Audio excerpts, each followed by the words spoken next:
একজন সুন্দরী মেয়ে ছিল। সে দুনিয়ার জীবন নিয়েই ব্যস্ত ছিল। ফ্যাশন, ঘোরাঘুরি সবকিছুতেই সময় দিত, কিন্তু নামাজ, দোয়া সবকিছু অবহেলা করত।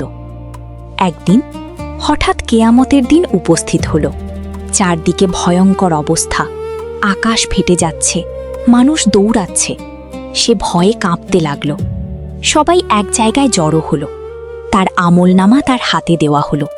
সে কাঁপতে কাঁপতে খুলল। ভালো কাজ খুব কম, গুনাহ অনেক বেশি। সে কাঁদতে লাগল। সে বলল, হে আল্লাহ, আমাকে আরেকটা সুযোগ দিন।